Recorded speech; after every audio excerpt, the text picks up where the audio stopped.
La vidéodanse, un genre méconnu. Dans l'épisode d'aujourd'hui intitulé Caméra dansante, nous vous présentons Mémoire des choses qui tombent d'Aurélie Pedron, ainsi que 24 fois Caprice de Frédéric Moffett et Manon Oligny.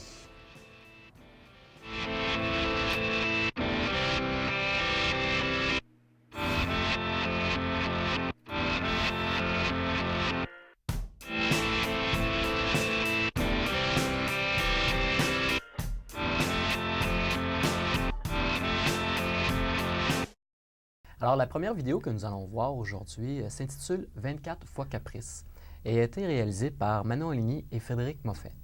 Nous avons la chance d'avoir Manon Oligny avec nous aujourd'hui. Alors, bonjour. Bonjour. Pouvez-vous nous expliquer, parce que vous avez au départ une formation en danse, qu'est-ce qui vous a amené à la vidéo? Qu'est-ce qui m'a amené à la vidéo? Plusieurs choses. En fait, oui, c'est vrai que ma compagnie, principalement, fait des pièces chorégraphiques. Mais depuis le début de la compagnie, c'est-à-dire en 99, j'ai toujours allié à tous les projets chorégraphiques, en fait, un ou deux projets satellitaires vidéo, souvent indépendants aux pièces chorégraphiques. Donc, pourquoi la vidéo? Parce que je trouve que c'est un médium hyper intéressant à explorer au niveau du mouvement. Mm-hmm. Et puis aussi parce que j'avais rencontré un réalisateur, Frédéric Moffett, avec qui j'avais vraiment envie de travailler parce que je trouvais sa façon de filmer très intéressante, très subjective, très vorace, très organique, très charnelle. Donc, je souhaitais comme développer une collaboration avec lui. Donc, c'est ce qu'on a fait. C'est ce qui m'a amené à me pencher sur le médium de la vidéo et de la vidéodanse plus particulièrement en lien avec les spectacles qui étaient créés au sein de la compagnie. Et là, vous me parlez d'une pièce. Donc, au départ... ma pièce plus officielle de la compagnie s'appelait 24 Caprices. Donc, elle a été créée à Paris en 2000. Okay. Qu'est-ce qui vous a amené à faire une vidéo avec... Parce que justement, avec Frédéric, ça fait longtemps que je voulais faire une première collaboration. On avait déjà fait des projets photos sur d'autres pièces avant, des photoromans, tout ça, des trucs comme ça. Okay. Et donc là, le projet avec les 24 Caprices, on a fait quelque chose. C'était un peu une affaire de piège, un peu. C'est que Frédéric est venu en répétition pendant la fin des répétitions du projet 24 Caprices pour la scène. Puis là, il disait, il connaissait les danseuses et tout, j'y avais présenté toute l'équipe. Et donc, Frédéric est venu s'asseoir 2 semaines en studio. Puis là, à un moment donné, après la première semaine, il m'appelle le soir et dit, il faut que tu viennes chez Vidéographe. Justement, on était chez Vidéographe. Il dit, il faut que tu viennes voir ce que j'ai. Je dis, qu'est-ce que tu as? Il dit, j'ai tout. J'ai plus besoin de rien. Je veux pas faire de tournage. Il dit, j'ai réussi parce qu'elles sont tellement concentrées en studio. Elles sont tellement vraies, les filles. Il dit, non, mais là, je pense que je viens de catcher quelque chose. Là, je viens vraiment de comprendre quelque chose. Et il allait chercher des gros plans, puis les filles étaient en sueur. Puis aussi dans le questionnement, aussi, moi, je leur parlais des fois en même temps, tout ça. Alors là, il a dit, j'ai tout. Fait qu'on annule le tournage. Donc, il me dit, on leur dit pas tout de suite. Il restait 1 semaine. Mm-hmm. On leur dit pas tout de suite, puis je vais tout monter. Donc ça, c'était vraiment le début d'une réelle collaboration avec Frédéric Moffett. Vraiment, un début. Vous avez fait d'ailleurs plusieurs œuvres ensemble. Est-ce qu'il y en a une prochaine peut-être qui s'en vient? Oh, ça, je sais pas, parce que là, Frédéric habite loin, de Montréal. Il habite à Chicago. Donc, il y en a eu une autre après. Vous inviter là-bas pour tourner quelque chose, non? C'est vrai. Mais après, moi, je l'ai invité à Lisbonne. Okay. J'avais une résidence à Lisbonne, au Portugal, puis il est venu me rejoindre pendant 1 mois. Puis on a essayé de faire la même chose, de piéger les danseurs aussi. Mais là, c'était prévu. Là, c'était prévu. Donc, c'est pas... Oui, c'était pas prévu que les danseurs. Eux, ils ne savaient pas. Mm-hmm. Mais nous, on le savait.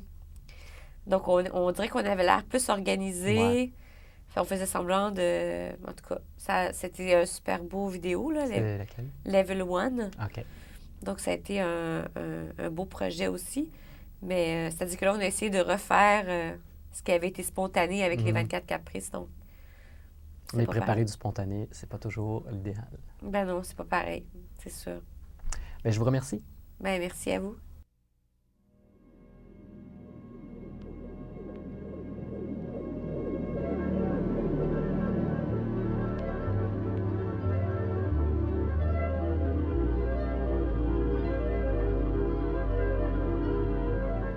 Un dos musclé, ce n'est pas érotique. Des épaules qui tombent, ce n'est pas érotique. Qu'est-ce que vous me racontez? Vous n'avez quand même pas aimé. Qu'est-ce que vous me racontez? Vous n'avez quand même pas aimé ça. Un bout de chair.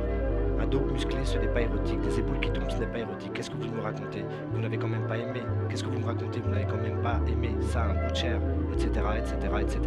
Le stratège bienveillant. Je sais pas, je crois que ça dépend pas que de moi. De quoi alors? De quoi ça dépend? C'est quoi l'érotisme? Ça dépend de quoi alors? Ça dépend du mystère. Voilà la réponse qu'on trouve le plus souvent. Mystère, l'amour est un mystère, alors que pas du tout. C'est un événement. Et même que c'est un heureux événement. Vous attendez un heureux événement? Mais oui, bien sûr. Je n'attends pas un mystère, bien au contraire, j'attends un heureux événement. C'est quoi l'érotisme? Un mystère pour moi. Mystérie et crime, parce que la chasse, etc., etc., etc. Le stratège bienveillant. Je sais pas, je crois pas, ça dépend pas que de moi. De quoi alors? De quoi ça dépend? C'est quoi l'érotisme? Ça dépend de quoi alors? Ça dépend du mystère. Voilà la réponse qu'on trouve le plus souvent. Mystère, l'amour est un mystère, alors que pas du tout, c'est un événement. Et même c'est un heureux événement. Vous attendez un heureux événement? Mais oui, bien sûr, je n'attends pas un mystère, bien au contraire, j'attends un heureux événement.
Le stratège bienveillant, je ne sais pas, je crois que ça dépend pas que de moi. De quoi alors, de quoi ça dépend? C'est quoi les alors ça dépend du mystère. Voilà la réponse qu'on trouve le plus souvent. Mystère, l'amour est un mystère alors que pas du tout, c'est un événement.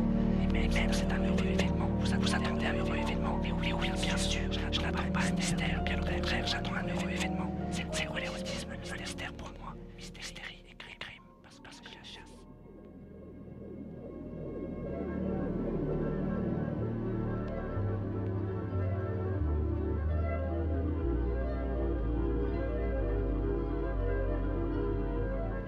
Un dos musclé, ce n'est pas érotique. Des épaules qui tombent, ce n'est pas érotique. Qu'est-ce que vous me racontez? Vous n'avez quand même pas aimé. Qu'est-ce que vous me racontez? Vous n'avez quand même pas aimé ça. Un bout de chair. Un dos musclé, ce n'est pas érotique. Des épaules qui tombent, ce n'est pas érotique. Qu'est-ce que vous me racontez? Vous n'avez quand même pas aimé. Qu'est-ce que vous me racontez? Vous n'avez quand même pas aimé ça. Un bout de chair, etc., etc. Le stratège bienveillant. Je sais pas, je crois que ça dépend pas que de moi. De quoi alors? De quoi ça dépend? C'est quoi l'érotisme? Ça dépend de quoi alors? Ça dépend du mystère. Voilà la réponse qu'on trouve le plus souvent. Mystère, l'amour est un mystère alors que pas du tout. C'est un événement. Et même que c'est un heureux événement. Vous attendez un heureux événement? Mais oui, bien sûr. Je n'attends pas un mystère, bien au contraire, j'attends un heureux événement. C'est quoi l'érotisme? Un mystère pour moi. Mystérie et crime, parce que la chasse, etc.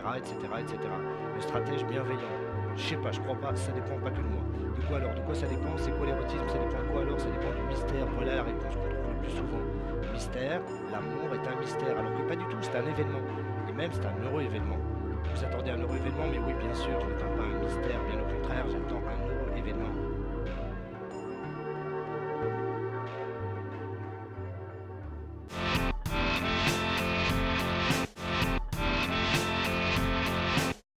Aurélie Pédron, bonjour. Bonjour. Je sais, j'ai lu que vous avez fait une formation en danse à l'UQAM. Pouvez-vous détailler votre parcours artistique afin qu'on puisse mieux vous connaître? Ben oui, en effet, moi j'ai commencé par faire un bac à l'UQAM. Les circonstances de la vie m'ont amenée à la vidéo parce qu'il me manquait d'espace concret. Donc j'ai utilisé la création d'espaces virtuels que permet la vidéo pour continuer à faire de la création et de la création avec des corps. Par la suite, et après Mémoire des choses qui tombent, j'ai voulu intégrer l'espace virtuel de la vidéo dans le lieu scénique pour travailler sur le dédoublement du même, c'est-à-dire le corps concret dans l'espace versus le même corps mais à l'image. Et maintenant, je travaille de plus en plus dans des installations performatives avec de l'intégration vidéo encore. Parfait. Bien, comme on aborde ça, particulièrement la vidéo, qu'est-ce que ça vous apporte, au-delà de ce que vous venez d'expliquer, qu'est-ce que ça vous apporte de plus, la vidéo, dans votre pratique, qui est la danse? Mais la vidéo permet toutes sortes de choses qu'on ne peut pas faire avec le corps réel. Elle permet de jouer sur la temporalité du corps, sur la morphologie, une déformation de la morphologie du corps. Évidemment, la vidéo, c'est un point de vue aussi qu'on a sur le corps. Donc ça nous permet de rentrer dans un espace particulier et d'en extraire tout le reste pour juste se focusser sur un point de vue. Donc, ça permet tout ça. Et le montage permet évidemment de jouer à l'infini sur chorégraphier le corps, travailler sur la temporalité de la chorégraphie et sa musicalité aussi. Des choses qu'on peut faire différemment sur scène, mais c'est vraiment des outils qui sont très différents. D'ailleurs, dans votre vidéo, la caméra est un danseur en soi. Il y a deux danseuses qui sont à l'écran, mais c'est pratiquement un trio. C'est un trio, c'est complètement un trio. Moi, j'ai chorégraphié la caméra pour Mémoire des choses qui tombent et je l'ai chorégraphiée en fonction de mon duo. Et même au tout début, on a fait beaucoup d'essais où c'est les interprètes elles-mêmes qui portaient la caméra puis qui ne voyaient pas ce qu'elles filmaient. Et je leur demandais de faire des improvisations un peu à l'aveugle avec la caméra souvent dans leurs mains, parce qu'elle était quand même assez grosse. Et c'est de ces images-là qu'on a pris à l'aveugle, que j'ai essayé de retrouver comme point de vue. Donc oui, la caméra est complètement chorégraphiée par rapport à mon duo, et mon duo est chorégraphié par rapport à ma caméra. Dans le contexte, justement, aussi, on voudrait parler un petit peu du contexte qui a été fait de la vidéo. Bon, c'était en fait en coproduction avec Vidéographe, dans un laboratoire. Ça a été tourné sur une longue période parce qu'on voit beaucoup d'images qui alternent pendant différentes saisons Pouvez-vous... Oui, oui, ça a été tourné sur 1 an. C'est pour ça qu'on n'aurait jamais pu le faire sans le soutien de vidéographes. On a filmé aux 15 jours parce que la thématique était la temporalité et l'accélération des changements climatiques, le mouvement exponentiel qu'on est en train de vivre présentement. Et je voulais le retranscrire en essayant de trouver une accélération du temps et des changements de couleurs, d'images que nous offrent les saisons. Donc on a filmé à tous les 15 jours au exactement même lieu. C'est qui les 2 interprètes? Audrey Juteau et Carla Soto.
Un grand merci à tous nos téléspectateurs et à la semaine prochaine.